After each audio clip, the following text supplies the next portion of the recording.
Yeah, we gon' talk, we gon' have fun. We be on fire, we be lit. It's a unique hustle, big shit. Big shit, big shit, big shit. It's a unique hustle, nigga, big shit. Big shit, big shit, big shit. Name another podcast like this. Check it. It's a unique hustle. It's your boy ECEO, and I'm here with the lovely, amazing official Miss Jamaica. What's going on? Nothing, you know, my dad. Man, we got a special guest in here today, man. She really don't need no introduction. She on the internet a lot. You know what I'm talking about? She been doing this thing. Crazy. Man, I heard her, man. I ain't gonna lie. Some of the stories made me, you know what? I said, man, I'm gonna do right. You know what I'm saying? I'm not trying to do wrong no more. God has blessed me to see the other side. She reminds me of how good it is to be on this side, man. Check it, man. My girl CeCe is in the building. CeCe Rex, Cecilia Robinson. Yes. What's going on? What's good? Why you cut that intro? That intro was dope. Man, that hoe go hard, don't it? Hold on, one time. This ain't nothing but some boss talk. I said it when I stand. I got them intros. That's my boy. That's my girl EXO, and that's my guy out of Atlanta, PGF Shop. Him and Derez Deshaun best friends, man. He been on the show a few times. We went down to ATL and interviewed them. Them some dope people, man. But EXO, she just a female that really, she rap hard. She got songs with B King and all kind of people, but she really just never hit that. She did a video last weekend with Terry Cherry. We got a little circle where, I mean, they my stars. I don't really go by what everybody else go by. I go by what I go by. You know what I'm talking about? Right. So I love them. You know, you like them? I love them. She's something else too. One people, they be on in her, like where we did a whole video up in here, and it was like, say, man, they was like, she trying to sound like Megan Thee Stallion. I said, that girl been rapping way a long time. Hey. But that's, she the hottest. That's probably why, you know, she's commercial wise, right? Yeah. Let's get to it. Okay. I like to go back into your background. I want to know. No shit. Yes. Let's take it back before. CeCe? She was always CeCe. She was always CeCe. Who gave you the name CeCe? Mama? Hell no. I was Pooh. Pooh, let's go back to Pooh. We want to go back to Pooh. Okay. That's where we want to be at. Pooh is my real nickname. Okay. You know, so if you had somebody. And how you got that name, Pooh? Pooh, my mama gave me that. Okay. You know, that got my mom on it. I know, but you must have did something to get that name. No, actually, I'm named directly after my mother, and her nickname is Boo, and she named me Pooh. Oh, so she's Cecilia Robinson so as well. Oh, yeah. That's the thing I used to always wonder.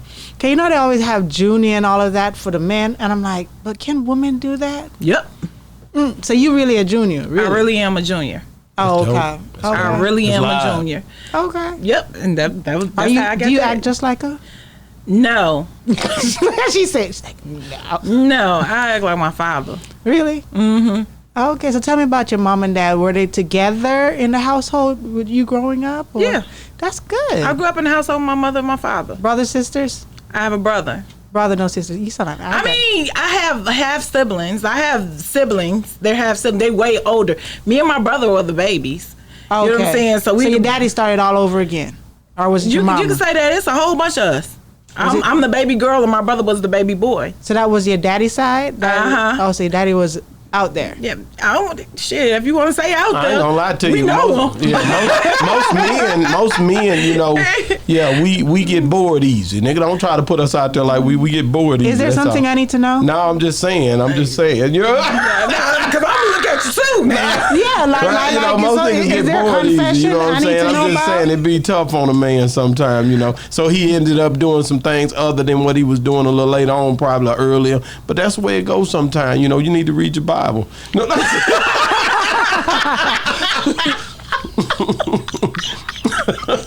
that's where it's said. That Bible gonna tell you what to do. You know what I'm talking about? Y'all read it all the time. You know? Read that Bible. That Bible gonna tell you how men do. You know, actually, King Solomon had 700 and some concubines back in there. I don't know what that was. I just reading it one day. That's back in the day. That was in the Old Testament before the New Testament came about.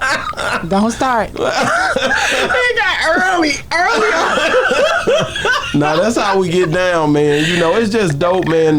You from Chicago? I am. So basically, you from the south side or the west side? Cause you damn sure wasn't from the north side. I'm damn sure from the dirty ass west side. Oh, either. so it's I'm the from south side. Wow. Yes. Shout out to the west side. She didn't mean it like that. Y'all catching the city. She thought she did. South side Side and West Side already know how we get down. Oh, dang, man. I already know how we get down. That's You know what crazy. I'm saying? Some of my closest friends from the West Side, but I'm South Side all day. And you serious about it? hold on, It's kind of like the Kansas City, Missouri, Kansas thing. You know, we got a guy in here. But Shout I out to want my to know for the photographer. people who don't know about Chicago and don't know about the South Side, the West Side, and the frictions or whatever. Tell me about what's the difference between the South Side and the West Side. Shit, the South Side, we the kings and queens of the motherfucking world. Really? You know what I'm saying? Yes. What make y'all the king? What make y'all the king and queen? Break it down. I said it. No. I'm from the South Side. Listen. You got to South give Side some more runs than your everything. word. I could tell South you. Side runs everything. The West Side, ghetto, funny looking, colorful, in living color looking ass shit. That's the West Side stuff. All the dudes look like pimps. You know what I'm saying? They get some money out. They ain't gonna try to get down on them. These bitches are ratchet. You know what I'm saying? South Side, you get a variety. We like a perfect ass stew, but we about that life. So that's where all the killing goes on. Oh, damn. You can say that. You bring your ass over there. That's what happens. You know what? You know what I'm saying? Come over there with it. And that's what happens. Where was Obama, Michelle and them from? They from the South Side? Yeah, they from the East Side. Oh, they from... Well, I mean High Park. It's Southeast Side. Really? Southeast Side. I get. So does that mean it's closer up into the city? It's in the city. I mean, like closer into like down by downtown, or is it? No, downtown is downtown. Downtown is Okay. not in the city. Southeast Side, High Park is in. It's the East Side. Well, I can't. Y'all not from No, there, so I y'all went there, know. but I don't That's know by the it. water. That's by the water. By the water. You know When what I'm we saying? went, we just stayed by the water. That's right. Downtown. Nigga don't want no That's friction it. from you niggas down there. Downtown You know what? area. I stayed at that's the where W. we stayed. tourists. Me and the white folks. You know what I'm saying? It was me and the white folks at the W. So how you doing?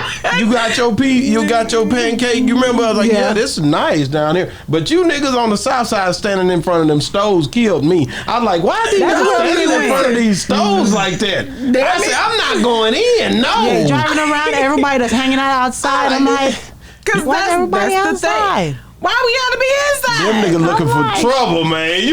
Why they ain't at work? That's what I said. Why they ain't at work? That's what it is. Shit, what you talking about? Why these niggas ain't at work, They man? was at work. I'm like, I told my wife, we was in the Yukon Denali. I pull up, I said, damn, because we had drove from Michigan, because this is my first time in Chicago. I said, babe, I'm taking you to Chicago. We could go check it out. And usually I go to every hood. She know I go Yeah, to every we hood always in go every check out city. the hood. I'm going to go to the hood, because that's where my people at. Man, when I got over there in Chicago, I had my good goal on that day. Tuck I had, your shit, nigga. nigga. I didn't even get out. I said, what? I said, damn, man. I said, this is about 25 niggas in front of us. I said, we in this Denali. I don't see That's no the more first hood Denalis we out did here. not get to explore. Hey, I'm The just gonna first say. hood. You need to take me back. No, I'm going to tell you what's going on. I'm going to tell you what's really going on. We going back in a couple of weeks. Next week. Next week I'll be in Chicago interviewing Fred Hampton Jr. and Larry Hoover Jr. I don't know. Fred, those my people. We about to be together next week. He been called. We be talking. I'm a hood cat, but I love my people. So I'm like, nigga, I'm coming. You like chairman. They got a name for that nigga. Chairman. I'm Fred. coming. I was like, I'm coming. He was like, all right, man. It's gonna be a good interview. But at the end of the day, when we get out there, what do we need to go? That's he on the west side. If you going to the original Hampton House, that's on the west That's side. where I'm going. I got to record. You know there. what I'm saying? Yeah, you going to the original What Hampton about Larry House. Hoover Jr.? He in the south side or I west don't side? know. You don't I don't know? know. Well, I I know don't. he got to set up one day too. You know what I'm saying? Yeah, but Fred Hampton Jr. He's on the original Hampton House. He's on the west side. Actually, I did some work. Well, I'm very familiar with we're cool. We did some work on Judas and the Black Messiah. Okay. So one of my clients and a friend of mine, D Brooks exclusive, he produced the first track that Cointel Pro. Okay. That Fred Hampton was on the soundtrack. So, like, that area over there is a really nice area, and you'll be surprised because that the original house, like where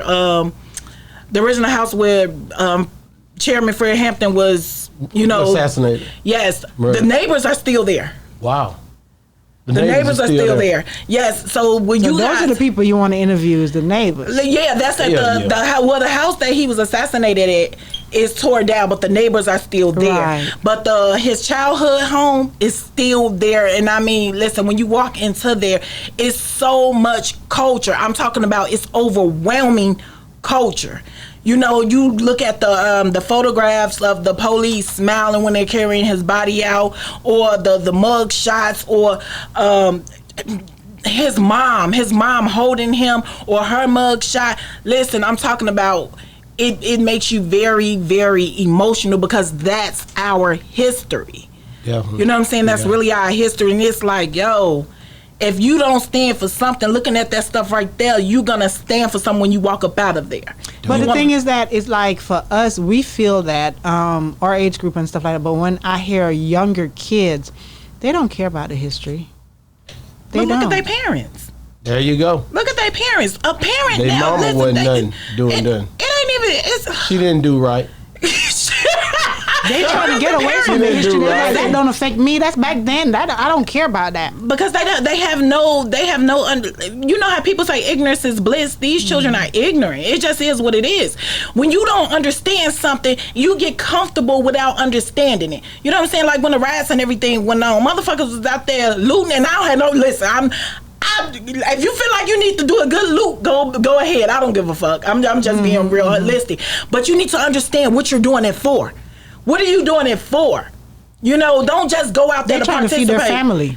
It's more to it. Yeah. If I'm gonna tear some shit up, I got a reason behind it. But what I wanted to know, but then when you were younger, living there, did you care about the history? When I say younger, I mean like 17, 18, 19. No, you didn't care. I didn't care about history because you gotta understand the history they teach us is not the history. It's not our history. You give us bits and pieces of what goes on with us, and you give us bits and pieces, and you uplift another motherfucker, but you might making us minute. Why would I care about the little shit? You're not telling us, you're not giving us the bigger picture. Do you think they teach us about the Black Panthers in school? Hell no. Mm-hmm. Black people, we fully grown when we understand this shit. And a lot of people didn't even realize what was going on with the Black Panthers until the fucking movie came out. Mm-hmm. You know what I'm saying? They don't know. They don't know. Chicago people they let the violence of certain neighborhoods overshadow the culture of that fucking city. Chicago is one of the dopest and the most beautiful cities I've ever seen in my whole life, and I've been across this world twice. But a lot of people are scared of it because of the violence. Okay, but they talking about, listen, the media portrays the whole Chicago like it's just all of that. No, it's not. You guys went downtown. That we have one of the most beautiful downtown areas in the whole wide world. In the whole entire United States. It reminds me of New York. No, I didn't. Hold on. When I say that, I mean that it's a cleaner New York. When I say that, meaning like I can go downtown and I can walk to everything. There's everything there. I don't need a car. It's beautiful. I can just walk. It's really beautiful. It's beautiful. The windy city. You listen, and it's really windy. Chicago, no, that's just downtown because y'all was on the water. Y'all didn't get a chance to explore. No, I couldn't get out of the west side, girl. Let me tell you. About that west side? I went to the south side and the west side, but I couldn't get out the west side. It's like I can't get out this damn thing. It's like there's a lot of places. I'm like I can't get to the end of it, and I can't. I look like on the south side, like I knew kind of where I was going. I'm serious. But when I got to the west side, it was like it was a big, just a lot of stuff. Listen, Chicago is humongous. You could be in Chicago your whole life and never see the whole city. It just is what it is. When I get past a certain part in Chicago, I have to use my GPS just to understand where I'm going. South side and the east side, I know it like the back of my hands. But when you start talking about the west side, because the west side, I'm talking shit about the west side, but west side is dope as fuck. It just is what it is, you know. But I got to show my south side true colors. You know, meeting you from the south side. Being in the west side, I'm probably gonna end up staying in Naperville. You know what I'm talking about? Yeah, we like Naperville. Naperville was nice. I ain't lying, it was really nice. I had to go to Naperville. I went up there to buy a Sprinter van. I gotta go up there. Naperville's nice though, but Chicago is. I love Chicago. Yeah. So yes, the food. Listen, the food. I love Chicago pizza over New York pizza. But of course. No, I don't feel the same way about that. Now you niggas, y'all not gonna get me in here and try to make me say that. Deep dish. I love all that. That's a damn cake. Did y'all get Harold's when y'all was there? That's your place, nigga. I know I already trying to get money out of us. I heard you own a house. We did. And there was one downtown that somebody told no. Don't you own a house? I was gonna buy one. That's what I heard. There's this one we went to that was downtown. And when you walk in, it's real small. And the tablecloth was like red and white checkered. I don't remember what Uno's. Uno's. That That's was where it. we Yes, went. no. That's no, what they told us just to go no. over there. Who told you that? Some damn, it was a white person. We was at the W, so it probably was a white person. You at the W. Yeah, the W. You know what I'm saying? Listen, you went to the hood, so if you would have went to the hood for real, what you would have? We couldn't talk to nobody in the hood. We was too scared to come out of the car. Yeah, you niggas. And the news came on that night, said 3 people got killed. I'm like, damn. I'm glad I ain't get out the car. You know what I'm saying? You got Lou Malnati's. Lou Malnati's is a great deep dish pizza that's there. You have Italian Fiesta, which is. Listen, I'ma always say Italian Fiesta. You know what I'm saying? Okay. Now y'all know y'all was frequenting the West Side, this, that, and the third, so they would say Side? Uncle Ray. Don't you dare! Don't you? You know what, fucking y'all? dare. I forgot about. You was a gang member. Yeah, I heard about But it. he didn't know how to spell Nigga, I the don't West wanna Side go to- properly. I don't The know West Side, they got shit to do with us. That's Cali. What is this? I know. That's why I was like, That's Cali. Oh, wait a minute, I gotta tell you this. I got to say this right now while I got it on my mind. Larry Hoover Jr. came down here, right? And he flew in, he was in front of the store. I don't know if I told you this. And the little boy was out there. It was about 3 or 4 of us here that day, and everybody was kicking it. And Larry Hoover Jr. was like, the little dude was like, man, can I take a picture with you? And I was like, yeah, he'll take a picture with you. You know, we all chilling, having a good time. And he took the picture with him, and the nigga did this. That nigga say, I said, what the hell are you doing, man? Then my partner called me. He said, man, that nigga thought he started the Hoover Crips. I said, no. It's on his profile picture. I'll show it to you. Bless his heart. He didn't know. He way off. No. He young, the one that was singing, the little singer Yeah. dude. I said, he don't know a damn thing about who this is. He think that nigga the Hoover Crip. They just be doing shit. Oh God! But listen, if y'all went to the West Side people would say Uncle Ramus is one of the best restaurants over there. That's for their chicken. But if you're coming from out south, but of course we already know it's Harold's Chicken. You know what I'm saying? So we are competitors. Another thing that one of the things that we agree on. I gotta write that down. Harris Chicken. Yeah, we Harold, gonna go. baby, you have to have We Harold. going And right don't on get over. it from no damn Naperville. You know, they got one over there. They do, but that's the generic shit. That's when you get in there, you can Listen, sit down. You go to 87th and the damn round. Go to 87th and the damn Write that round. down. That's y'all can get away quick if you need to. Well, you know what I'm saying? I'm just trying. And Fiesta, you said Fiesta something. Italian Fiesta, which Italian is a pizzeria Fiesta. that's on 83rd and Halsted. We going by these places. Now, what I'm telling you, you's gonna tuck your nice jewelry in. Yeah, I'm gonna wear a little bit of change. No, I'll don't take you it. No, wear just don't shit. wear none. Just don't wear Damn. none. And when you get out, you know what I'm saying? And you no can call- hats. No. Yeah, you niggas, I mean, you can't wear hats. Y'all hat turned to the we- left or to the right. I heard niggas was getting their whole wig split behind them hats. And y'all I said, don't do we- colors, right? Y'all don't do colors like We like to dress in Chicago. We No, ain't we dirty. talking about we gang wear- banging no, color, No, boo. listen, everybody has their color, but I'ma wear whatever color that's popping at that moment. You know what I'm saying? We do not trip on colors. Okay, cool. not like You know what I'm saying? LA. But some you got some stumped down ones that's gonna put on they blue and black or they red and black or they gold and black and shit like that. You know, they die hard their game. But we like to dress, so shit, you might have a pair of Jordans that's not even my color, but I'm gonna get them motherfucking Jordans. I gotta jump into this. So you early on, you know, I don't know, you probably wasn't in a gang, might have been in a gang. I heard you say on one interview there was the GDs. No, I didn't say shit. I didn't say. I wasn't with the growth GDs. and development. And Wait. so- No. Hold on. What was going on? You was around them. I grew You up around them. affiliated. I grew up around them. So give me know what I'm what saying? what But you was didn't your join. connection? No. Why you I was enjoying? about- What you mean why I didn't join? Usually, they make you join. For what? So you you can can grow up around shit. You know what I'm saying? They For make what? you join. No, they don't. Well, tell me what's going on with it, girl. I was a bone crusher for the GDs. Oh, what is You a know bone what I'm cry? saying? You Meaning crush I'm whooping bones? bitches left and right. Oh, When I so needed to. When they needed me to come whoop some ass, I whooped some ass. That was my thing. I was a violent kid. But you weren't Yeah. a part of them. No, I grew up around them. So why were you a violent kid? Your mama, your daddy was violent? I was a violent kid because it was in me. It's But where did it survival. come It's just from? the hood where I'm at. dope. The hood where I'm at. Well, you any given Sunday, you seeing a motherfucker get beat with a baseball bat. Yeah. No lie. So it's had You know to what be I'm saying? so it's a survival tactic. Yeah, and I was just a rough girl. I was just a No. rough girl. I had a brother. You know what I'm saying? And it's like I knew certain things I can take, and I felt like it was certain things my brother couldn't take. You not whooping my ass. When's the first time you experienced seeing somebody die or get killed? Oh, I had to be like 6 years old, That's 7 years young. old. 6. What was it? Explain it to me what you seen. But before then, the first time I seen somebody get shot, I seen my father shoot somebody. Why you shooting? You know why? You just Yeah, were young. I know why. Because the dude was in his motherfucking business. That's why I say, manage your fucking business. That's why it is. How I got it, old- Steph. how old I got were you? it. When that happened, Yeah, when I that had to be happened. like 3-4 years old. And you remember that? Hell yeah. I remember getting my diaper changed. Yeah. No, you don't. Yes, I do. And I can tell you who was changing it. Damn. But Wow. let's go back to the fact your daddy pulled that thing and shot that nigga. Because Yeah, I'm my gonna tell you daddy didn't something. play around with no fucking Yeah, body. my mama shot at my dad at 3, and I remember it. So I know when she tried to take that nigga head off in the living room. My brother, he know about it. Yeah, like to kill him now.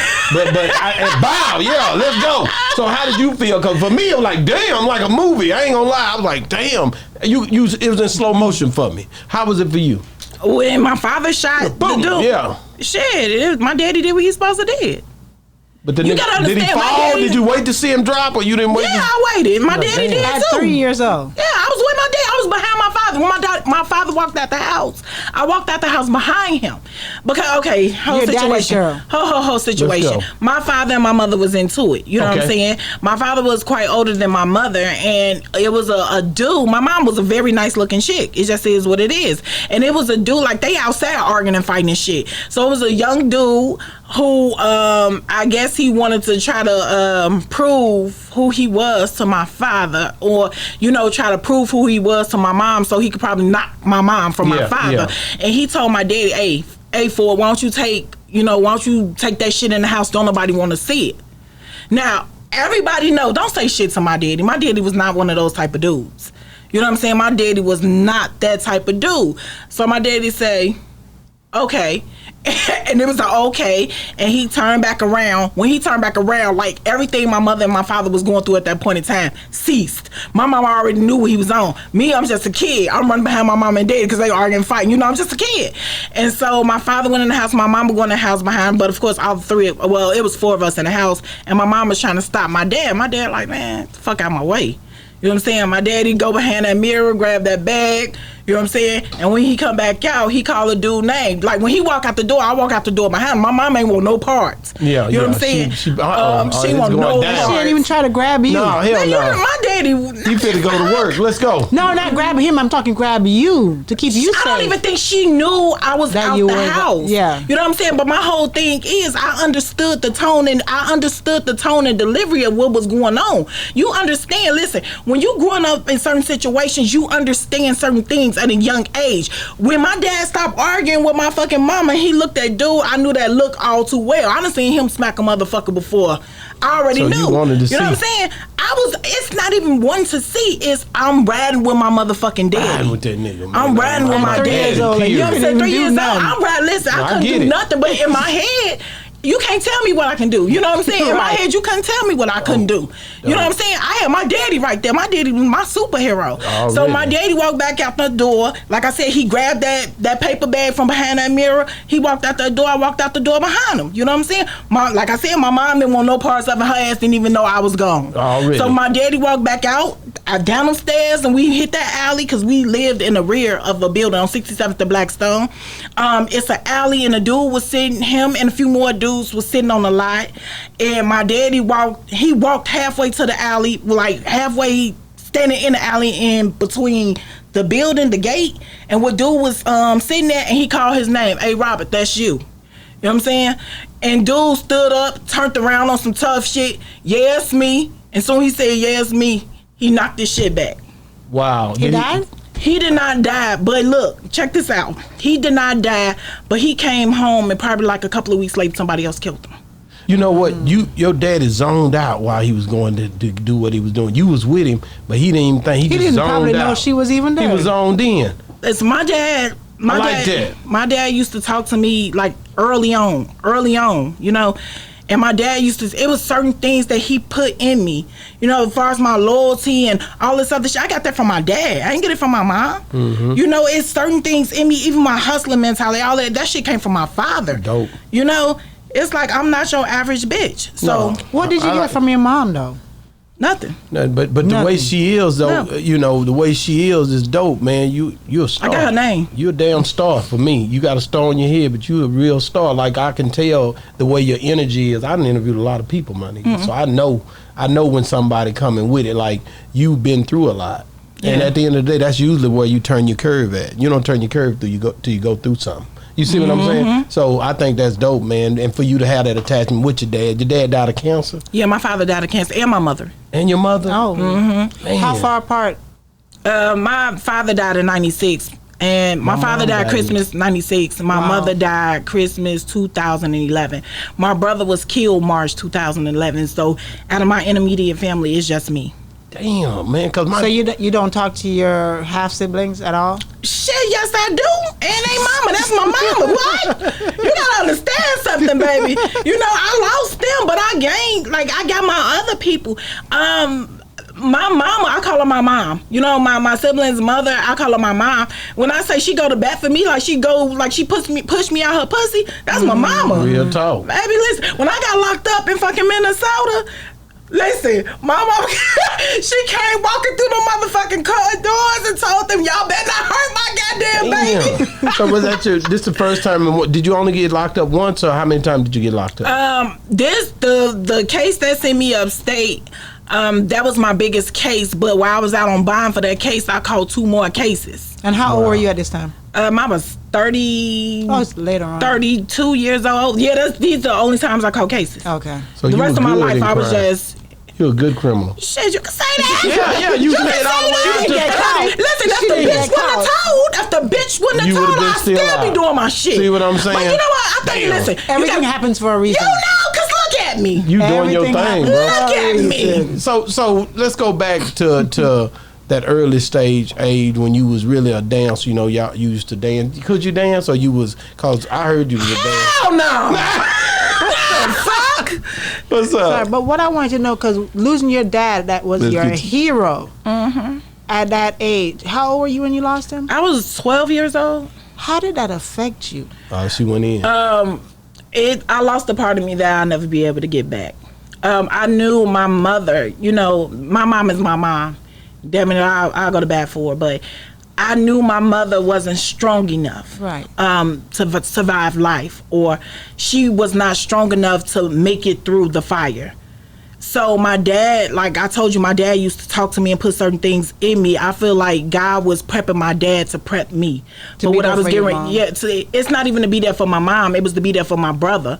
You know, because my mom ended up going off into her addiction, so she couldn't be there for her fucking self. She couldn't be there for my brother, nor could she be there for me. What was her addiction? Initially she was addicted to crack cocaine. Okay. It turned from crack to heroin. Okay. And then she started mixing both of them, but she was a... Was this after or before he passed? Okay, so check this out. My mother was a functioning alcoholic. You know what I'm saying? So she would drink, then she'd stop, then she'd drink, whatever. So when my dad got sick with cancer, a relative of ours, turned her on to crack. Okay. You know what I'm saying? And this was to ease her pain because my father was the only man she had ever been with. And so that family member who turned my mother on to crack, she was a functioning crack addict. I mean, she don't want to say she was a crack addict, but she could use this shit and put it down and still function in fucking life, get high on the weekends or some shit like that. And I know that sounds absurd to a lot of people, like, no, crack took it down. But no, you got motherfuckers who do this shit in moderation. It just is what it is. You know what I'm saying? And when that relative was getting her life together and decided she didn't want to do that shit no more, that crack was taking my mother under. You know what I'm saying? So by the time my father passed away, my mom addiction was blooming. So if you're a functioning fucking addict, you cannot take care of no fucking kids. You cannot protect no children. You know what I'm saying? And so my mother, she started doing things that addicts would do to make sure she can keep her addiction going. So rather it be bringing men, mind you, at this point in time, I'm 12, 13 years old. I'm a young, tender, cute little girl, and these men, they're gonna fuck you, Miss Addict. They're gonna fuck with you because that's what that's what you putting out there. But when your back is turned, they're gonna go over here and take this other shit because you don't give a fuck. That's true. Did they ever mess with you? Yes, I'd have been molested and raped. How, at 12, 13, 14? The molestation, believe it or not, the molestation with me started from 5 years old to 8 years old of a friend of the family. Okay. A friend of the family, his son You know what I'm saying? And his daughter, their daughter was molesting my brother. And it's because they were being molested in the house, so they passed this poison on. You know, and but my your daddy mother was living at that time. I'm getting to that. Okay. So they drinking, and while they drinking and playing the guitar and having a good old time in the back room and telling the kids to go in the other room and all this other shit. This is what's going on, and I knew that if my father knew, because my daddy was very, very protective over me. I knew if my father found out what that boy was doing or that girl, he was gonna kill him. How old were they and how old was you? The boy was 14.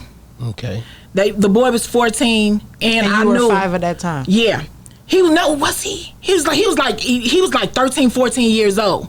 He's locked up right now, but they were way older. You know what I'm saying? They were way older, older. Was it for molestation he locked up or no? Yeah, he ended up molesting his nieces. Okay. And this is years later. You know what I'm saying? And then he went on, he got out for that, and then he did the shit again, and then they locked him up on federal charges. So he's there. That's crazy. And how much younger is your brother than you? Because I know you my brother is only 9 months younger than me. But you're so protective over him because you said you had to take care of him. So I just find that to be. Listen, it's certain things into me. Only thing I know how to do is be a nurturer and protector and a provider.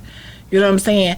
So like I said, even though he was the boy, my dad put certain things in me. Mm-hmm. I was up under my dad. My dad let me know certain things at a young age, and I guess that was God's way of telling him, like, put this in her so she can have this. So when my father passed away, I knew my mom was not strong enough. Shit, she already in a blooming addiction. I gotta have us. You know what I'm saying? You don't got us, so I gotta have us. And I have something in me called fuck it and fuck you. Right. You know what I'm saying? Even though that was my mom, I understood what the fuck she was doing. It was a point in time she was dealing with this dude, and the dude end up molesting me. He ended up raping me. It just is what it is. So when I tell my mother turns around and tell me, you wanted him. I had to beat my mama ass. It just is what it is. You don't give a fuck about me. You put me in this position. Not only did she do that, but she did some other things to me as well. My mother sold me. You know what I'm saying? So it took me a long time to get over some of the things that she did to me, but I had to make peace with that shit. This is my life. I cannot let those situations to be able to move on. Yeah, I can't let those situations hinder me. You know what I'm saying? I felt like my mother did not love me enough. I felt like she didn't protect me enough. I had to do all this shit on my own. But in the midst of that, God said, I'm gonna give you these little girls. God gave me my children. My children love the fuck out of me. How many kids you have? I have 5. Well, one thing I want, before I get into the kids, one thing I did want to ask you, before your father passed away, did you ever tell him about your molestations? No. I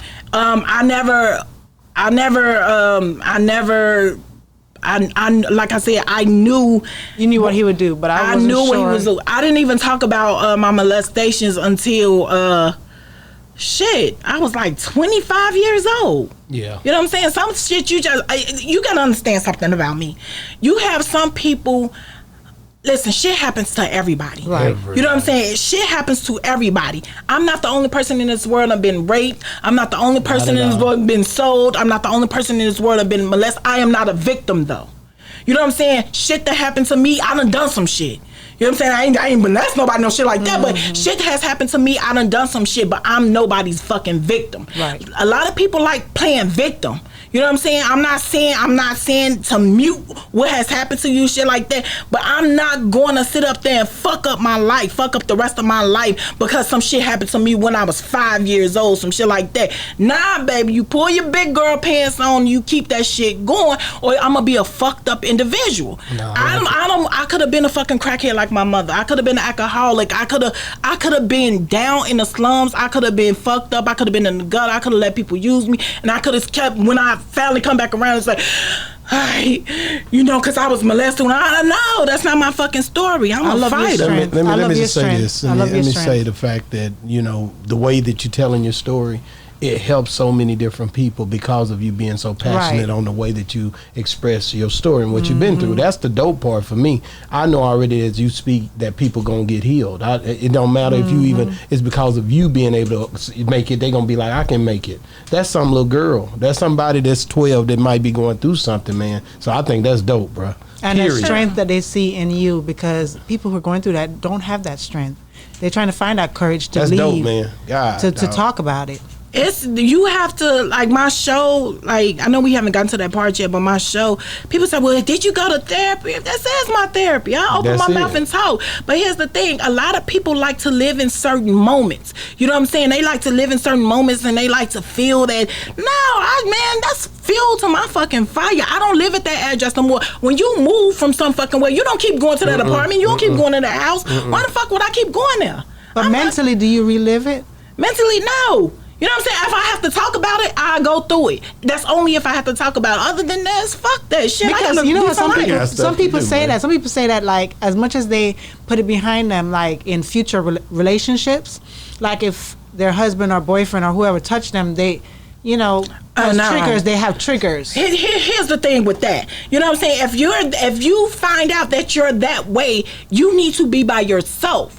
You know what I'm saying? A lot of people that go through certain things, such as the molestations and the rape and this, that, and the third, they can't be in normal relationships because they keep placing the person who they're with in the same shoes as the person who harmed them. You know what I'm saying? If you find yourself in that space, you need to be by yourself. You know what I'm saying? A lot of the times we don't like being, as humans, we don't like being alone. Now I'm going to speak on women. You know what I'm saying? Women always want to be with a dude, want to be with somebody, want to be with a girl, want to be with nurturing. But do not spread that cancer. You know what I'm saying? You taking that shit over there to that get ass man over there if he's a good man. You know what I'm saying? You're not gonna build anything. You're gonna be a demolition person. You're gonna tear down everything, and you're spreading that cancer. What you do, you take the time you need to heal yourself. You know what I'm saying? You make peace. You make peace with that situation. However you need to do it. You make peace. If you got to knit, if you got to paint, if you got to stand in the middle of a fucking lily field and scream to the top of your lungs, you make peace with that shit. It might take a year, might take 2, might take 7. Who knows? Who knows how much time? You know what I'm saying? There's no expiration date on healing. No, real but talk. what you don't do is take all that fucked up roach infested baggage over there to the next motherfucker spreading that poison around. That's real talk. You know what I'm saying? That's too heavy. I don't want to say that's too heavy for one individual to keep reliving every motherfucking day. You know what I'm saying? And your life is too beautiful and too precious, and it's too short for you to live in that hellhole. Let me ask you this about, how old were you when you had your first child? 14, 15 years old. 14 years old. Some So shit you like that. that was after your dad passed, your mom on crack and heroin. You trying to figure it out on your own, really. You pretty much running your own lifestyle at that point, right? Because, you know, usually you'll have an auntie or uncle or somebody, or cousin to step in. But at the end of the day, when you take it upon yourself, so did you really care about this person that you had the child with? I had all my kids with him. Same nigga. Yeah. Who is it that got in there like that, man? Like I said, I was in the same house. That's good. I was in the same house. Nigga, we with, celebrating. You know what I mean? Different niggas were coming there. Different baby daddies and everything. Let's celebrate. Get the balloons, nigga. These niggas don't do it like this. Like I said, wait. Because the fact that he sticked around with you to have all of those kids, because a lot of young men that comeback. You didn't get what you're talking about. What you talking about? Hell. Now that's some shit.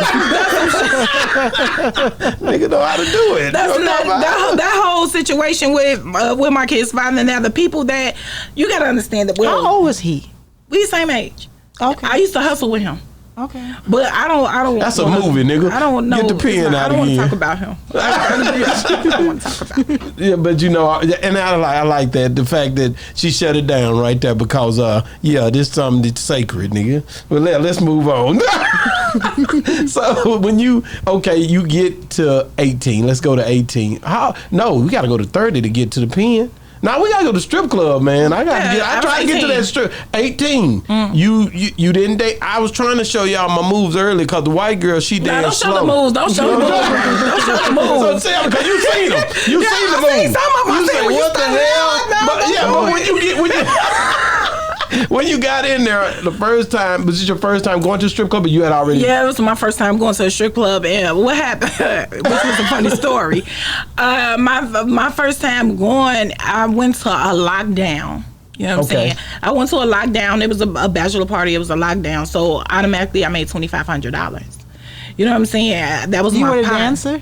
Yeah. Okay. Yeah, she was a dancer, and she made $2,500 when she. And I was how much working you at the making beauty before supply, that? like $5.25 or some shit. See what I'm saying? It's time to go. Yeah, some stuff like that. So you're like, that intrigued you? $2,500? What? Hell yeah, it's intriguing. Listen. That's not $25. I know. You know what I'm saying? That's not $250. So lockdown for how long? I was in there 3 hours. 3 hours. I was in there 3 hours, and that was automatic. That was 20. It was more than that, but the $2,500 was already guaranteed. That's dope. You know what I'm saying? I was guaranteed money because I was a featured dancer. And mind you, this was my first night out. I had met a chick at the beauty supply store that I was working in, and she told me I was helping her with some hair, and she said she was dancing. She told me, you would be a cute dancer, go off the bam and stand in the third. So I was like, shit, I'll come out with you. And I was like, shit, that's what I'm doing. Hey, shake a little titty. But let me ask you this though, like, because you this was a long time back, but we had Sensei Molly on here the other day, and she was like, she was a dancer, and she went, and that tip out, she couldn't make tip out a lot of time. I mean, she wasn't making no money. Yeah, she said that you come in, there's 2 people in the club, they ain't promoting the club, ain't nobody there. It got tough to make tip out. How was it? Do they have tip out in Chicago? Yeah, they have tip out everywhere you go. If you're a stripper, you gonna tip out. So you tip out, you tip the, I guess, to go back to the DJ and all of those people that the resources. How was it? Was there any tough nights on tip out, or you always had tip out? It was always a guaranteed. I always had tip out because even if I'm a horrible dancer. Okay. I'm a horrible fucking dancer, but I was cute and I sold weed. Oh, you a hustler. That's it. I know. And I could do floor shows. Okay. So what a floor show is, you and another girl, you put on a slight porno. Yeah. So you making it look like. I'm making it look like sometimes the shit got a little bit real. It just is what it is. We know I'm a bisexual female. Yeah. And it just is what it is. Because I always see them put the dollar. You see them put the dollar on the thing and then they blow it with their mouth. I thought they were blowing it with the cooch, but. No, but listen. I'm going to tell y'all something. The coochie is a wonderful pocketbook. You know what I'm saying? The coochie, that motherfucker is like a rubber band. You know what I'm saying? If your pussy ain't like a rubber band, you need something. But a coochie Snapback. A coochie can do a lot of motherfucking things. I don't know. You guys have children together? Yeah, okay. So have you been in the delivery room? Hell no. Oh, okay, check this out. Hell no. But hold on. I'm scared as hell. I know where you're going with this. I did not have my kids naturally. Yeah. Oh! I damn showed him. I showed him want to go in there. Okay, let me tell you something. When you have a baby, and it's gonna fuck up a lot of people's perception about a pussy. You know what I'm saying? I know a lot of people say the bitch ain't got no walls and all this. Yeah, that's what they say. Check this out. For you, let me educate a couple of you, my men. They said that it stretches out and it don't always go all the way back the way how it used to be. Listen, that ain't even it. When a female is turned on by a man, she gets wet. Right. And her walls loosen up. Right. Yeah. That's so you can enter it, stupid. Yeah. You know what I'm saying? Everybody don't know that. Because motherfuckers say, well, she ain't got no walls. No, she was turned on by your ass, and shame on her for kissing your ass with her motherfucking ass closed too tight. Shame on her. You know what I'm saying? Because she gave you that good shit, because that was good. You know what I'm saying? The bitch was wet and ready. Right. That was the good shit, and you sit up there talking about the bitch ain't got no walls when she was turned on by you. Shame on her. That's the way some people are. You're right. I heard that before. They don't know about it. They're not smart. Well, let me ask you this. I want to get back in that strip club. So I was getting ready to tell you this, and I just told you how the pussy is a wonderful pocketbook. You know what I'm saying? Wonderful pocketbook. It was the people be talking about me like, yo, fat ass, you wasn't no stripper. You damn right, I wasn't no stripper when I was big. I was a skinny bitch, but it was a fat bitch who showed me the tricks. Okay. It was a bitch about 400 pounds. No. Named Lollipop. Lollipop. And when I say this bitch was one flexible motherfucking big koala bear, yes. This bitch was a flexible koala bear. This bitch did tricks. She stood on her head. She did splits in the air. And she would come down light as a motherfucking feather, 400 pounds. Understand this? Where she work at? We every She time still I doing go, it? I don't know. Hell no, that whole gone, man. You know what I'm saying? This some real She shit. can't be. That when you were younger then. I was younger. This is 20 years ago. Yeah. She might still be in there. Come on, I hope she not. I hope not. Shit. Lollipop, if you out there, I love to have your boss talk Lollipop. If you out there, I'll let your boy. It's a unique house. This some real shit. And look, so like I said, she was one of the people who showed me tricks. Right. Now, I done seen y'all know those big ass suckers. Yeah. This bitch pussy done swallowed one of those suckers and spit that motherfucker back out. I said, how? Where'd it go? Wait, it went in. It went in. So one of my most famous tricks that I did, believe it or not, y'all remember what the fuck? Y'all remember this phone company that had the little bubblehead alien on it with the things? Yeah. Whatever the fuck it was.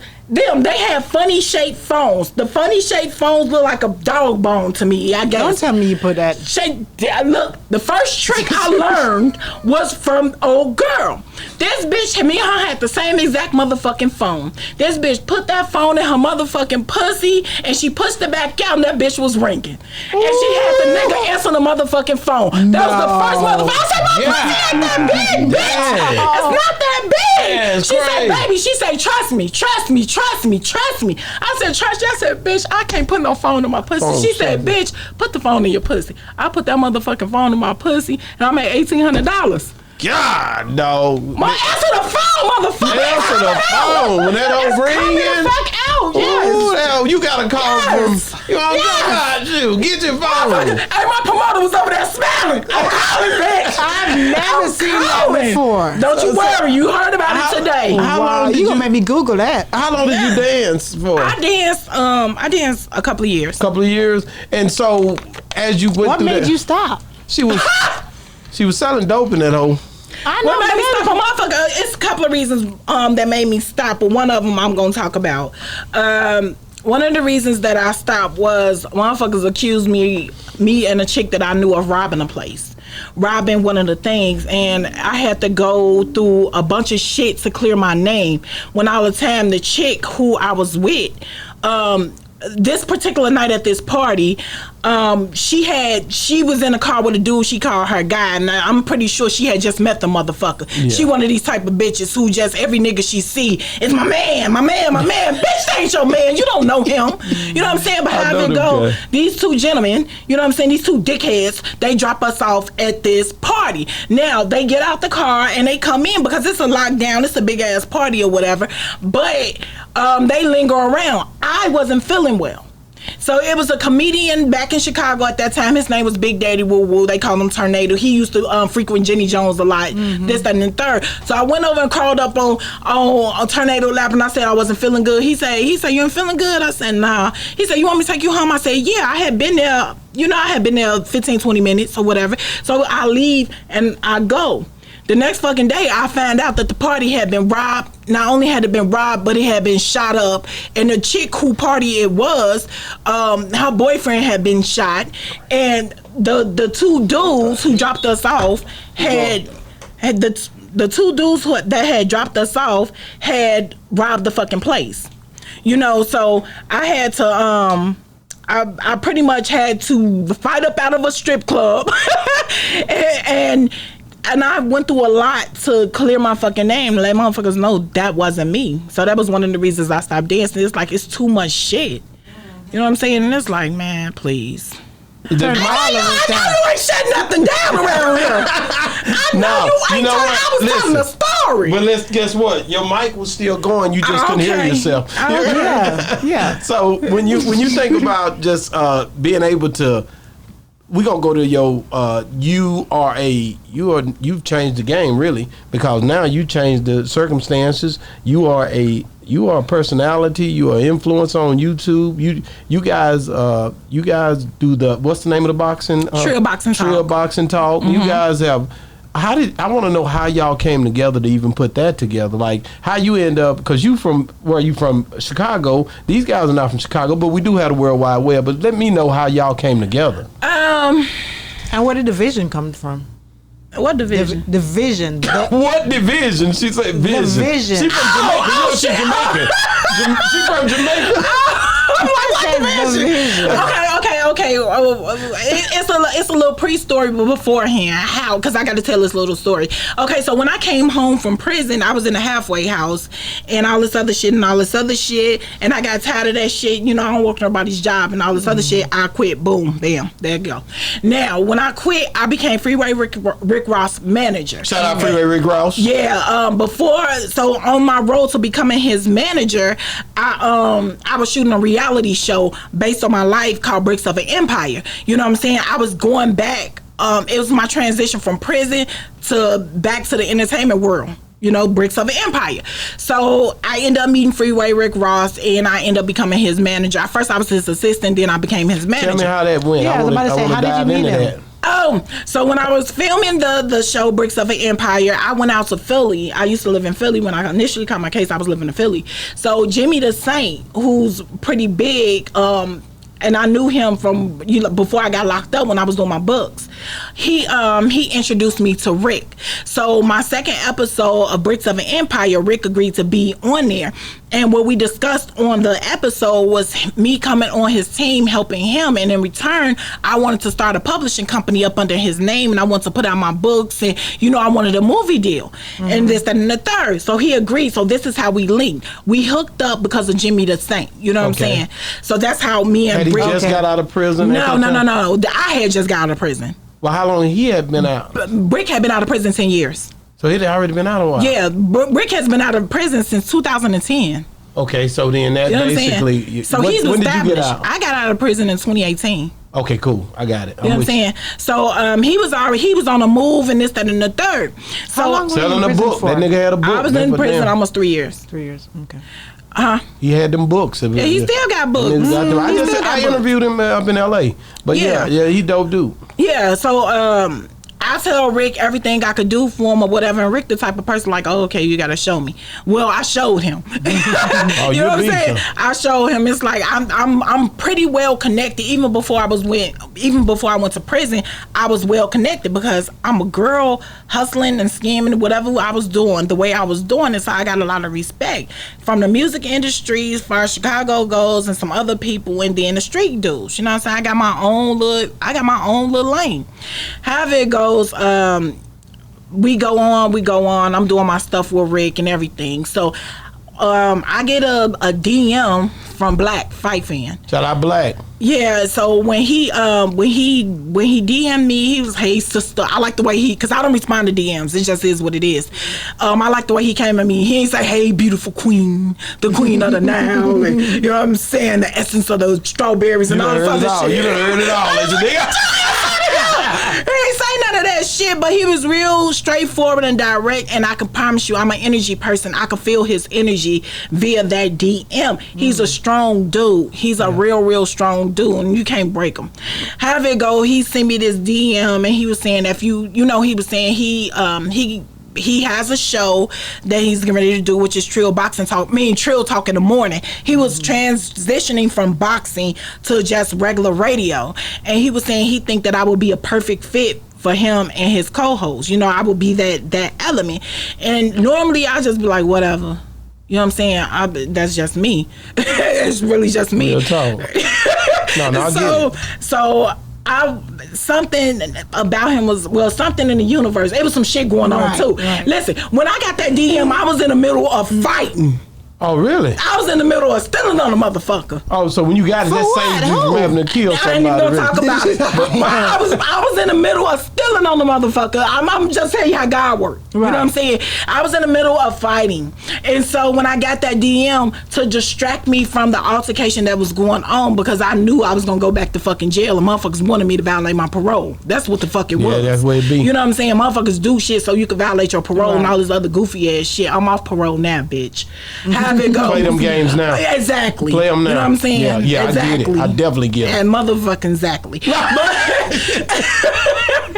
have it go. I distracted myself, and I read his DM, and I responded to him, and then we got on the phone. Like literally, all this went on at that same place and time. We got on the phone, and he set up a meeting between me, him, and 7-8 to introduce us. And see if we can, go ahead and put this radio show together. So we all agreed, we had a dope little interview us three, and we went on ahead and did that first fucking episode of Trill Talk in the morning. So we did a whole year and a change, and we got a nice little following off of Trill Boxing Talk. Not Trill, but I keep Trill saying Talking, that. Trill Talking, I'm finna tell you. So then Black tells me, now wait. While we doing Trill Talk in the morning, I'm dealing with boxers. You know what I'm saying? I'm over Team Freeway Boxing, and I'm managing boxers, and I'm doing PR for boxers. I got Rick and everything, so I'm really dealing in the boxing world with building boxers. And so Black tells me one day, he was like, you know what? I think I want to go to Trill Boxing Talk. So I'm like, what? You know what I'm saying? Like, what? He's like, I think I want to transition from Trill Talk in the morning to Trill Boxing Talk. And instantly I got an attitude. I'm like, man, I don't want to do no motherfucking boxing talk. Like, I don't even think I dealing with all this boxing in the first place. And it wasn't even that. It's just, boxing is a very passionate sport. It's a very passionate thing. The fans, you know what I'm saying? The fans are passionate. You got casual fans and you have real fans, and everybody got an opinion, everything. Boxing is some deep shit. That's just like football. It's just like football, but it's more hateful. You know what I'm saying? Boxing is built off hate. It just is what it is. And so I was like, I'm talking to 7A. I had a conversation with 7A. I said, man, I don't know if I could do this shit. You know what I'm saying? I said, I think I'm just going to fall back and wait my time till some shit come along or whatever. So 7A like, man, CECE, you know, we have been together for a year, some change. Hey, man, we can't break up the group and all this other shit. You know, like we was the Temptations or some shit. So we went on here. I agreed to do it. Like I said, I love hearing how you guys have survived, because a lot of times people are not consistent enough to survive in this world. And this was during COVID, right? Yeah, this was a little pre-COVID. This was pre-COVID, and then it turned into the whole COVID situation. Yeah. And like I said, I agreed to do the Trill Boxing Talk, and it's like, Trill Boxing Talk has been the best thing that I feel like has happened to me. That's one. Two, the society that we belong to, which is the LDBC, which is the Lion Den boxing community. You know what I'm saying? It's one of the biggest black boxing communities we have, and it was put together to promote black fighters because they would not let our black fighters in. And so, when I say... What city was that started in? What city was Trill Boxing Talk, LDBC started in? LDBC is the internet online thing. Yeah, okay. I'm about to say it's everywhere. It's members everywhere. Okay. So everywhere, and we just been pushing through. Now I got some of the biggest clients. I want to ask you about that Dante Wilder. That's one of them. I think we was on the same thing. The biggest client you've had? Okay. What the hell just happened? I can't announce it right now. Okay, the biggest underneath that person then. I have corporate Black Chicago Be Like. I have Freeway Rick Ross. I have D Brooks Exclusive. Those are my three main clients right there. D Brooks Exclusive, he produced for Dirk, Dreezy, NBA Youngboy. He's 7-time platinum, just won gold. Like I said, he done work with Fred Hampton on the Judas and the Black Messiah. Right now he's working on the new Fast and Furious. I mean, he's big. He's low key, but he's decent big in his own right. Corporate is huge. Like I said, he's black. That whole Black Chicago Be Like. That on God, corporate is major, you know, but of course I got Rick, so those are my three main clients right now, and then I can't announce my other one yet because it's in the works. I gotta ask you about Dante Wilder. Go ahead. Please don't. Yeah. Oh, you seen that, huh? No, my brother pretty much told me you better ask him about Dante Wilder. You better. So you ain't seen my interview with Deontay Wilder last week? No, I didn't. I'm not. Look, you know how much I just told you we did 900 interviews since we've been here. Hold on, you gotta think about this. He does all his editing. If you know anything about editing, you know how long it takes and stuff like that. Yeah, Black does my editing. Yeah. So I mean, but I understand when my brother sent me some. I know it's dope, and I know Dante is definitely a Deontay is like this. Yes. You know, he black. Yeah. And at the end of the day, I know it's dope before I even ask you. Yeah. So you got to give me the ends. Put me there. Deontay Wilder announced to me, Black and 7A, but he said CECE specifically. I'm just going to throw that out there. I'm listening. Look how fly she is. CECE. You know, he said, I got more work to do. He's coming back to boxing. Dope. Yes. Dope. And you did not see the fucking interview because we had this. I'm going to watch it.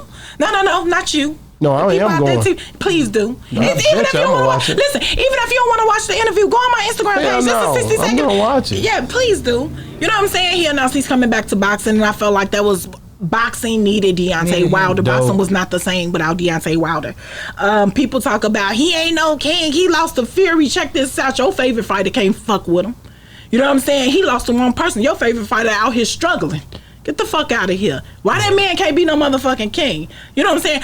Am I allowed to say what the fuck I want to say? Yeah. What level is he on? Like, he's what a heavyweight. weight? He heavyweight. Okay. Yeah, you know what I'm saying? You will call a man who want to be a fucking woman a woman, but you won't call this black man a king? Knock it the fuck off. Mm-hmm. And goddamn it, I identify with the letters. I'm very bisexual. Knock it the fuck off.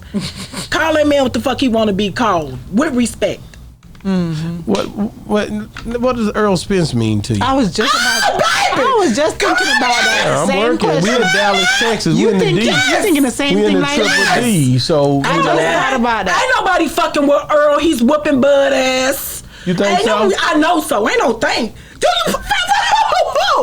Earl is a survivor. Hold on. Who out there could beat him? Nobody. They think Crawford can beat him. Who think Crawford can beat him? A lot of people been saying it on the media. Fuck them. See me. A lot of people been saying it. Man, please prove it. Prove it. Check this out. Crawford is sitting back while Bud is out there doing. Bud just went and snatched up every motherfucking body belt. What? Yeah, that nigga walking niggas down. He'll walk them down. Crawford was sitting over there on that motherfucking island with Bob Arum. You know what I'm saying? Now I fuck with Bud when it comes down to other shit, but when it comes down to Earl, he not fucking with EJ.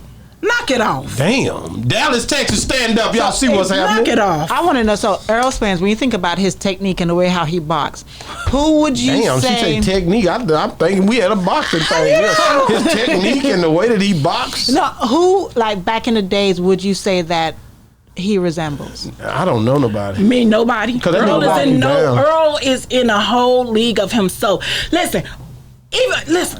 Earl done been through hell and back, and he's better than he has ever been. Have you watched EJ fight? He only gets stronger. This motherfucker like the Terminator. You know what I'm saying? He only gets stronger as he go on. Come on, there's nobody like this man. I went to his fight when he first came back, and I'm just looking at him. And then I just looked at him with the last one. Come on, ain't nobody fucking with him. He fight the same way he did before. He's better. He's better. That nigga out about this big. The one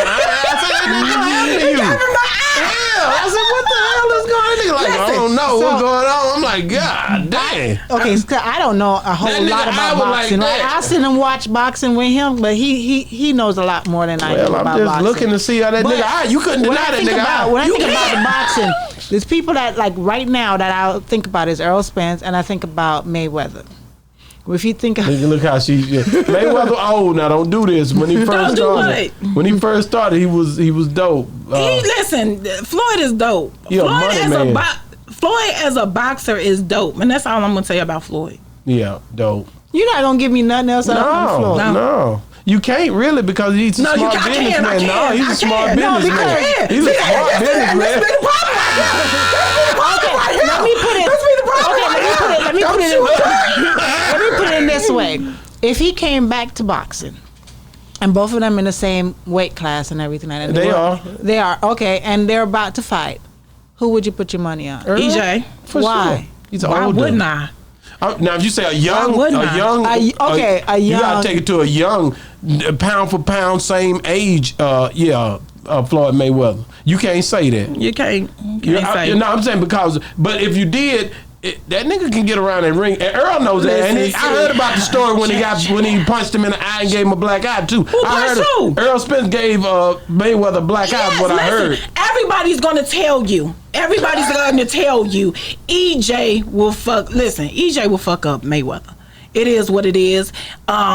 If he would fight him if it wasn't. It just is. But Floyd is going on about his business right now. But I will bet my crib on EJ. So you know a lot about boxing, and you keep your eyes on a lot of people who are up and coming. Do you see anybody up and coming that you think that they would be a contender? For who? For EJ. No. Nobody out there up and coming that you like, okay, I can see them. No. Everybody like to throw Boots' name in there, this, that, and the third. Boots is good, but you put Boots in the ring with EJ, he's going to fuck him up. You put Boots in the ring with Even if Bud, another year? Give him another year? I don't give a fuck if it's 3 years. Oh, okay. It's not his time yet. Okay. You know what I'm saying? People got, it's Boots is going to reign in his own time. You know, he's going to be his own lane and he's going to have his own shine. But him coming over there fucking with EJ, it's like, you ever seen a kitten run up on a lion and get their ass smacked? If he was to get in the ring with EJ, if he was to get in the ring with Bud, he's going to fuck up his career prematurely. You know what I'm saying? You want Boots to be great. Here's the thing. I want all these black fighters, the young fighters and all this stuff, I want them to be great. But just because motherfuckers is saying their name, I want to see them fight this, and just because people don't, pump them up, I don't think they should step in front of traffic, y'all. Right? Listen, traffic is real in them streets. Stay on the sidewalk. This ain't it. So where do you see yourself going with the boxing show? Like, what is your goal? Yeah. Man, listen, I just moved up into a different ranking with the whole boxing thing, but I absolutely love boxing. Boxing is something that I enjoy with my father. I enjoy with my man. Like, I talk about boxing so much, my children talk about boxing at this point. I have all daughters, and would you have any of them start boxing? I want my grandsons to box. Why the girls can't? What? What? Why the girls can't? Them street brawlers, them not boxers. It's a different. Them motherfuckers fight. So female boxing is not boxing. Female boxing is boxing, but it's like, I don't want my daughters to box. I don't give a fuck about nobody else's daughters boxing. I don't want my daughters to box. I have grandsons, you know what I'm saying, that I want to box. I don't want my girls in the ring. You know what I'm saying? Clarissa Shields been training forever. You think I'm finna say, I want my daughter to box and get in the ring? Well, hell no! Clarissa, I like, bitch, you better not hit my daughter. Oh, really? You hit my motherfucking daughter. You see how hard Clarissa hit? You know what I'm saying? Or Katie, the bitch will not touch my kids. You know what I'm saying? What the fuck? This ain't that. I want to go back to, is it Devin Haney? Devin Haney. Yeah. What does he mean? What does he mean to you? Every fucking thing in the world. Everything. Dev means everything to me. You got so many people out here trying to discredit Devin like he isn't the undisputed lightweight champ of the motherfucking world, but the proof is in the pudding. Opinions are opinions. You know what I'm saying? Opinions are like assholes. Everybody have one. But the fact of the matter is that motherfucker went over there without his team, without his star motherfucking player, his daddy. He went over there and trained, made weight, you know what I'm saying? Sat there while he had a skinny face motherfucker up there talking shit to him, and he still whooped his ass with grace. Wow. And still didn't disrespect him. Just said, if the price is right, if everything makes sense, we could run his back. You know what I'm saying? It's like, come on. People want to take away what that boy is so motherfucking bad, but the truth of the matter is you can't call him broke. You know what I'm saying? Motherfuckers kept saying he the email champion, now the motherfucker got all the belts. What you talking about now? You know what I'm saying? Yeah. That fight, listen, no matter what he do, somebody always got some shit to say. You got Ryan Garcia, feminine looking ass, up there talking about, you see this thing? Let's not make our fight. Bitch, you don't fight no motherfucking body. You talking about their fight is boring with motherfucking Canvosi. You just fought Tago. Who the fuck is Tago? Who is Tago? Ready, I know. She ready. It's like, get the fuck out of here. Y'all just think motherfuckers just talk. That's the dopest thing about the motherfucking internet. You show up at a motherfucking fight. You show up at the Tank fight versus Rolly with a motherfucking tuxedo on looking like a broke ass cake piece. Now get the fuck off. You know what I'm saying? Wipe the eyeliner off your motherfucking eyes. Fuck is you talking about? Stay in your lane. Man. He talk all that shit, but yet, bitch, you ain't stepped in the ring with him yet. Wow. You ain't stepped in the ring with him yet. Everybody who's saying some shit about him, even Rolly say, fuck Devin Haney, ugly motherfucker with his ugly ass. You sitting up there, you doing all that fucking talking, but yet the sparring video is out when Devin Haney is beating your motherfucking ass. You can barely stand up, baby knees. You know what I'm saying? Tank gave you motherfucking crack mouth, yet you still open those dick suckers to talk. Knock it the fuck off. This ain't that. Wow. You can short talk, can't you? I can. Damn it. This ain't the wild one. Especially when you got a passion for somebody. I can see the Man, I passion wish you coming. would promote Boss Talk, but we'll She go got up. the nigga. passion. Nigga, we'll go up, nigga. I already know it, baby. You gonna be big, nigga, like the Gutter TV thing say. You serious. I told you earlier, I could feel the energy. I be watching everything. I'm an energy guy, too. So I know, man, ain't no telling where you gonna end up at. It's just a stop for you. I hope you don't forget about us. You know what I'm talking about? Hey, trust me, I won't. I have your son and your brother. Oh, they gonna ruin the hell out of you. Who's not gonna God, they love you. I'm like, these niggas made it happen. My brother love y'all show and just love you. Man, he come for y'all, man. And it's dope the way he love boxing too, and you guys educate him. Like I said, he can sit right on his lazy boy and just watch y'all all day. He love boxing, he love football. He love it. Yeah. And you guys are coming into everybody's living room, man, and basically giving people hope too. During that COVID time, you know how many people crashed out because they didn't know what to do with that time. So you got to think about that. You guys came in during a time that you don't know how many lives you affected. Mm-hmm. You see what I'm saying? I've heard that. Real talk. Has anybody ever come to you and said, because of you? Every day. That's the way they do What's it. the most touching story? Give it up.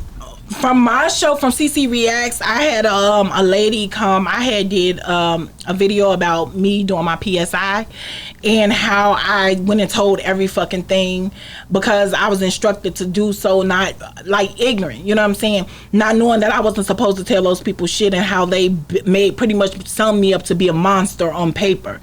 You know, the PSI, which is a pre-sentence investigation, is not there to help you. It's there to help them people lock your ass up for a very long time.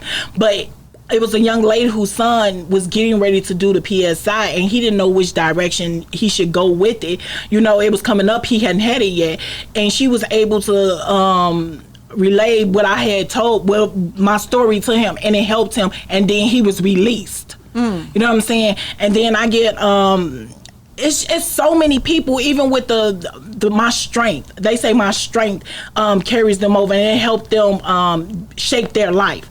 You know, and I talk to a lot of the people who hit me up, who watch me. I have 65,000 subscribers, and they, you know, these people, I'm vocal. You know what I'm saying? I'm vocal as much as I possibly can, especially when it comes to the serious situations, and I give them my strength. You know, and because I just that's tell one them, thing you have. I've been saying that since we started. I love and admire your strength. I can see your strength going over into even motivational speaking, going up there and talking to a lot of people, just because it's different when you hear a speaker talk and you just hear them. But the way how you talk and the way how you talk with passion, I can feel it in my soul. It's a difference. It'll like touch a person and make them want to change, make them get up and change. You see what I mean? Yeah. Because of the way how you speak. I appreciate that. I do a live every Sunday, and a lot of the things is like I'm very, very real with myself. You know what I'm saying? I'm not gonna let you turn me into something you want me to be. I get asked a lot of times, "Are you sorry for the crimes you committed?" Hell, fucking no. What would I be sorry for? You know what I'm saying?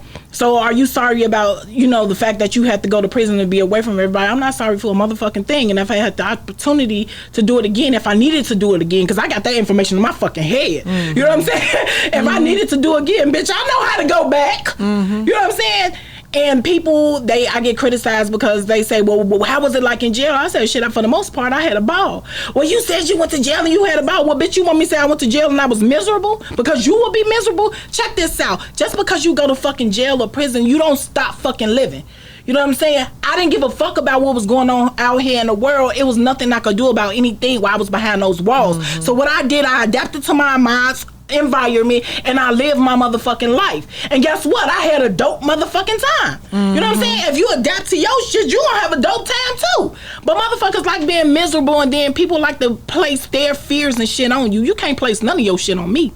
I know who I am. That's dope. But you know what? Because even when you talk about that, we had a rapper came on here, and I posted about him saying that if he hadn't gone to jail, and I hear people say it all the time, I would either be dead, you know, or really dead, really, because but it made me change, it made me a better man.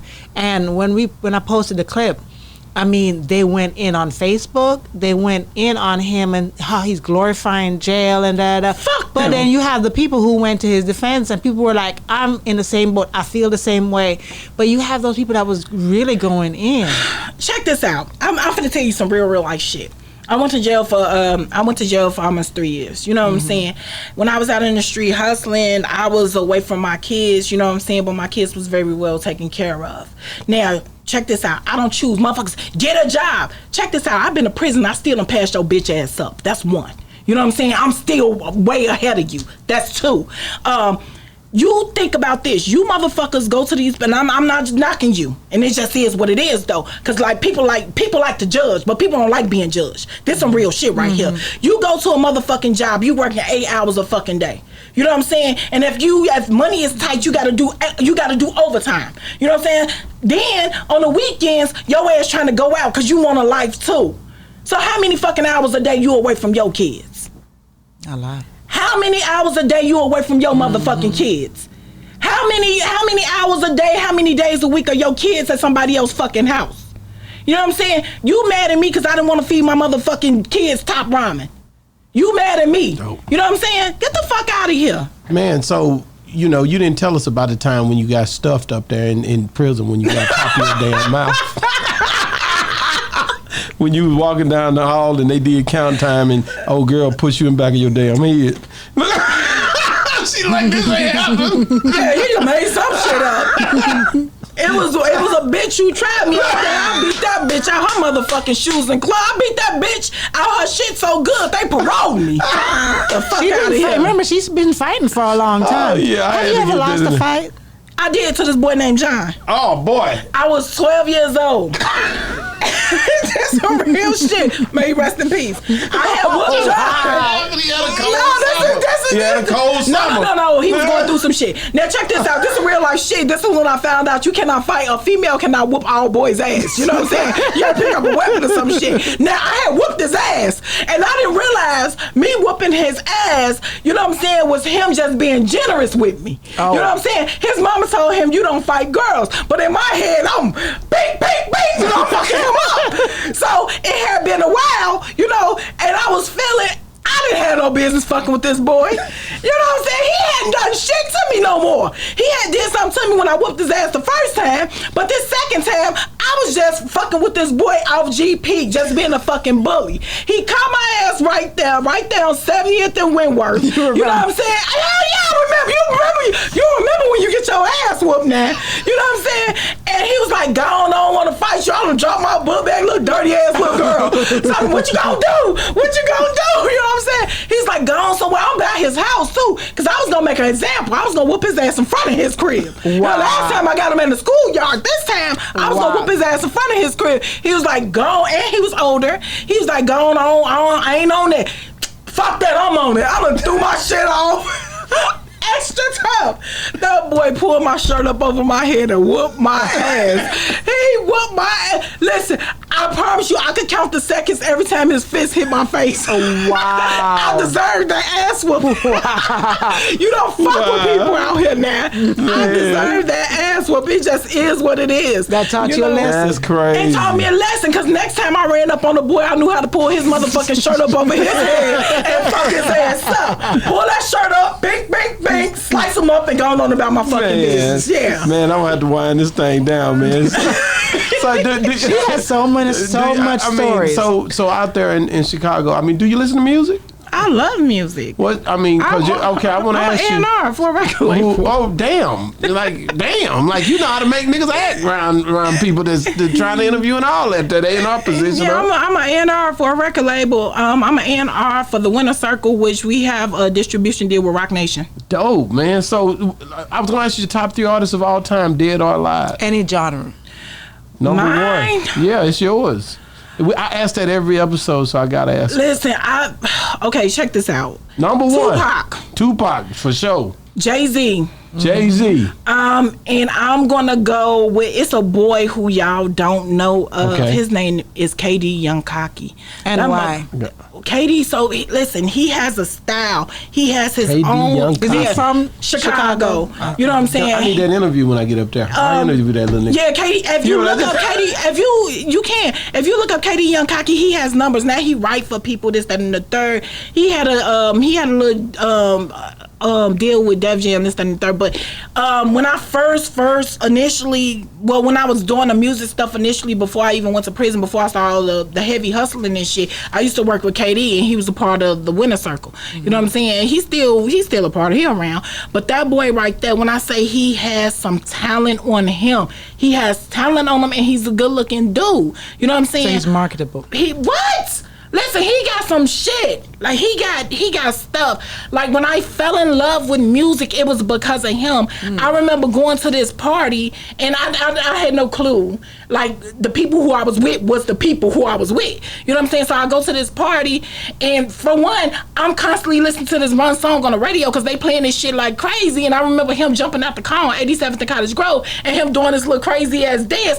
I'm still not knowing this is him on the radio. Yeah. So when we get to this party, he get up there, and I swear to God, it's like everybody, it had to be like 400 people that everybody rushed the stage, and I witnessed something that I've been chasing. Wow. I've been chasing that feeling that I got that night for a very long motherfucking time, and it has not been an artist, whether it be a mainstream artist or an underground artist, who has delivered that. You know what I'm saying? Now, and I have artists of my own, and I got a Nigerian artist. His name Oba Poe. He dope as fuck. I got Mars. He dope as fuck. But I'm still chasing that feeling right there. And they signed to Rock Nation. You know what I'm saying? They signed to the Winner Circle with So the you're trying to distribution. find somebody like him. It's. I just want him to shit. I want him. You want him. I don't even want nobody. I don't even want him. I just want to see him. Have you make approached him? We friends. Lord, yeah, they know each other. I'm finna lock in with him because of her. But let me ask you this: why you ain't mentioning Kanye? Yeah, that's y'all. You should be proud of Kanye. Wait, don't like I'm not. You ain't mentioning. You ain't mentioning the nigga. I'm just saying. You ain't mentioning the nigga. You from Chicago. That don't mean shit. All I'm saying. top That three. nigga That's should what have I been said. mentioned No, first. I That can't- nigga I a cannot billionaire. put That nigga my top 3. Damn. I cannot put Kanye over KD. You know what I'm saying? All of them work together. I cannot put Kanye over KD. KD didn't get the opportunity to do certain things. And I know we all got the same 24 in around the same time, but you gotta understand this music industry. What's holding him back? This music industry, signing bad deals, Yeah. being blackballed. It's like it's a whole story. This shit ain't. It's not slight. It's even with Kanye. You know what I'm saying?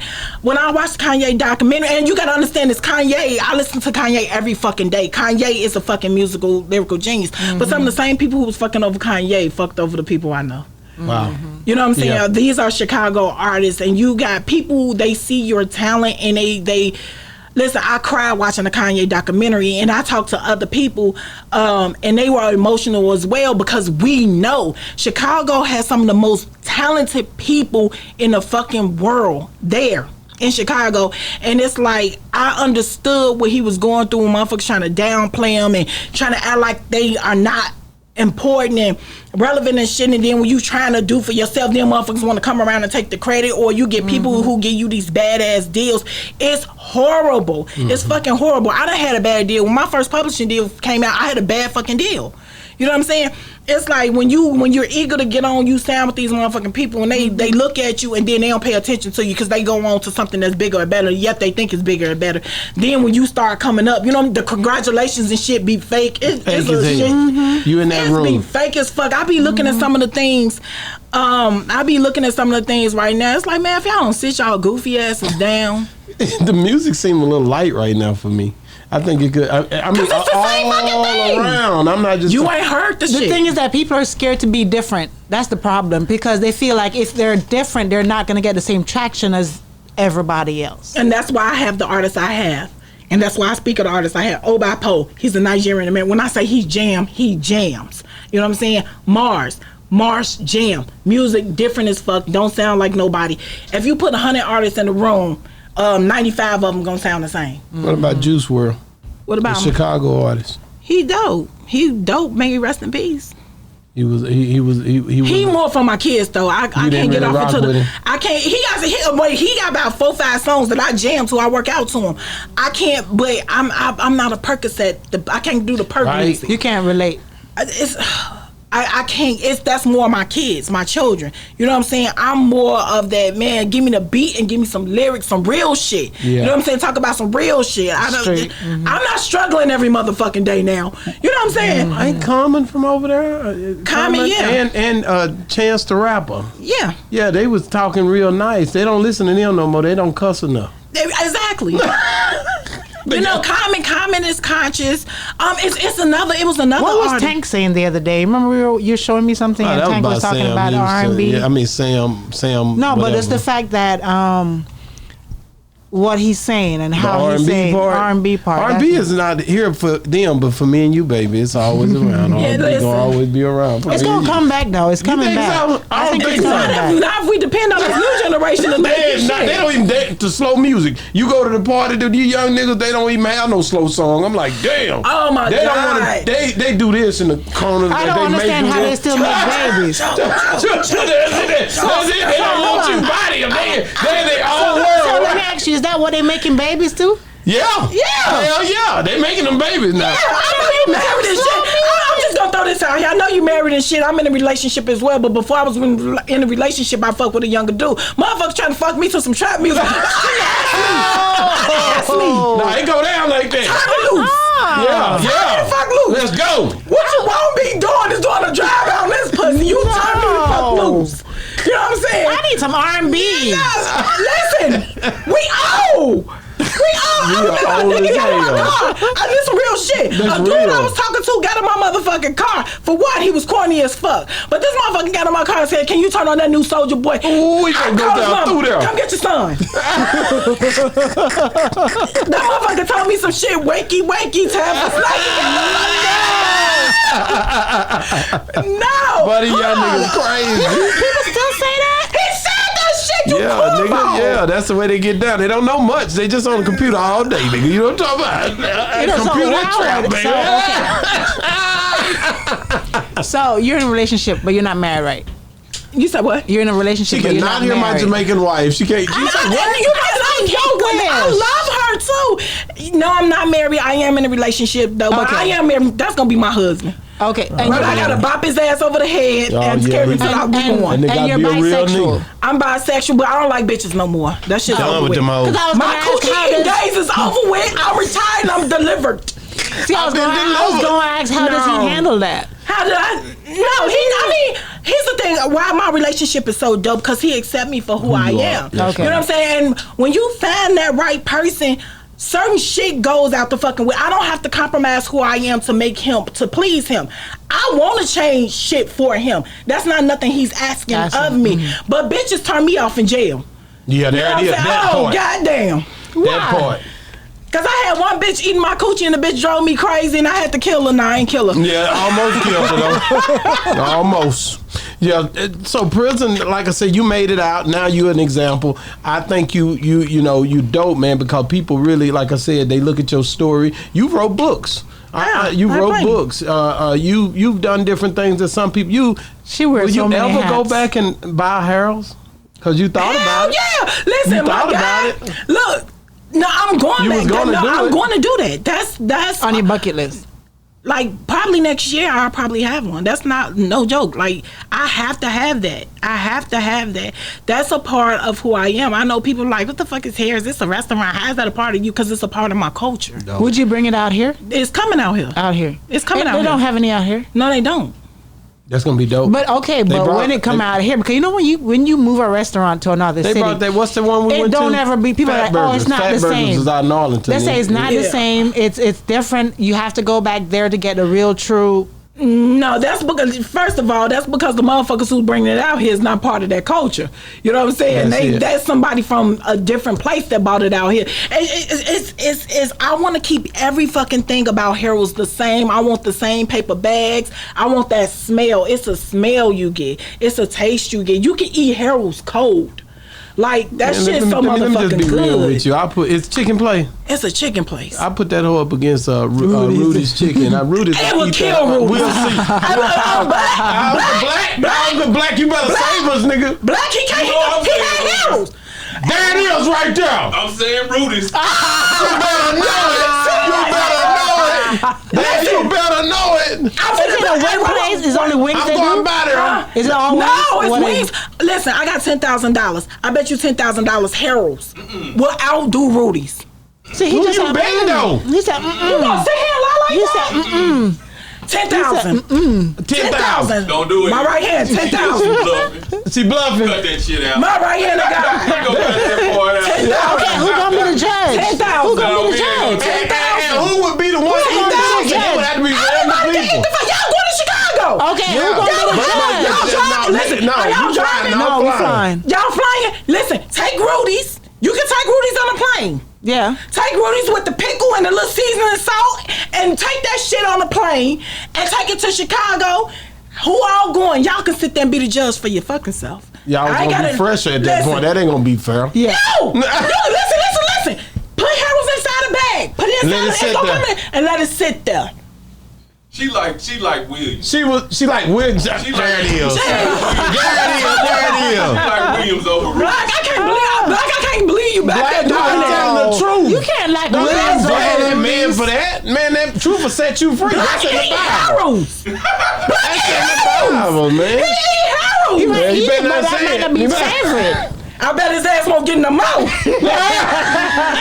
Hey, man. Wait, we finna back. Listen, We what I gotta wanna pull up. We gotta get out of here. I know. Why y'all But gotta what go I to wanna- Garrett's? But okay, but what I want to ask you, because you wear so many hats, is there any hat that we forgot to overturn?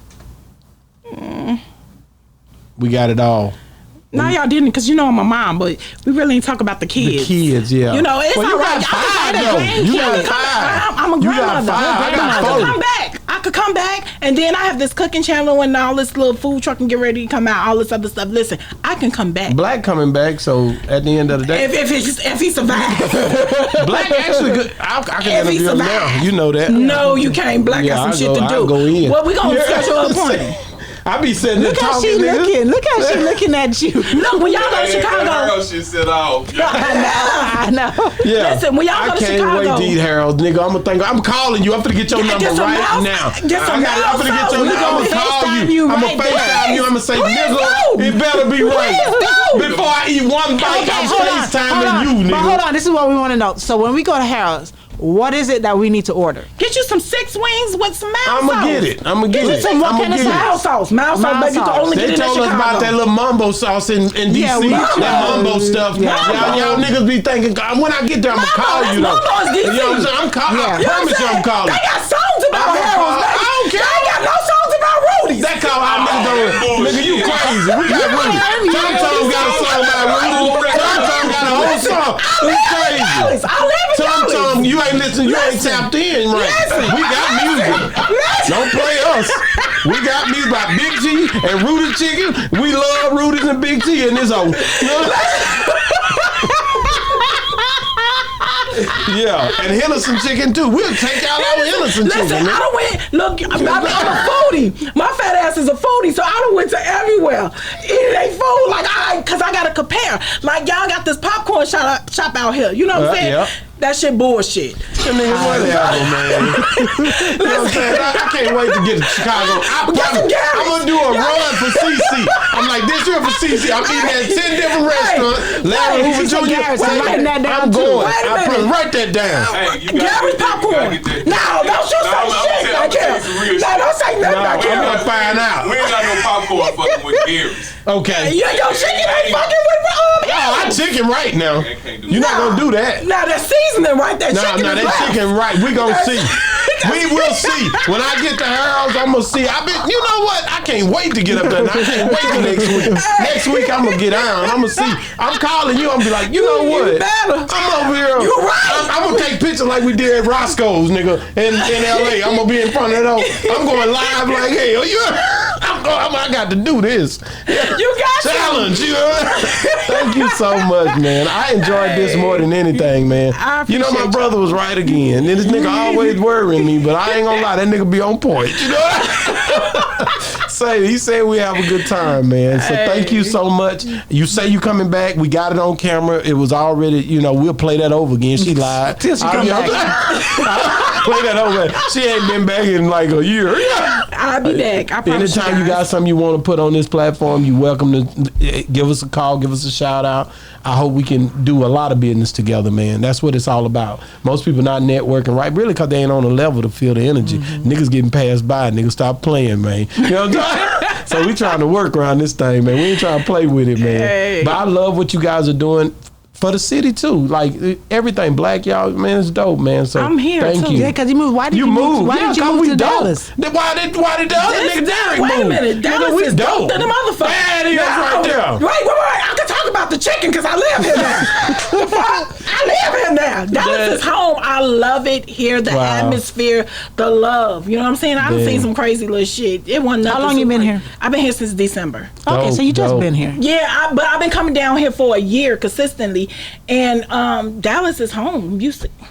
Man, she wearing that star. Yes, sir. It's going down. I knew already when I seen it. It was on. We got her. She ours too. You know what I'm saying? Yes, baby. Black done convinced her, man. We the ones down here. You know? I'm a text going now. Thank you so much, man. We love you. Yes, I love you guys. Thank y'all for having me. Hey, man, been another great segment of Boss Talk 101 where the bosses talk. And we out.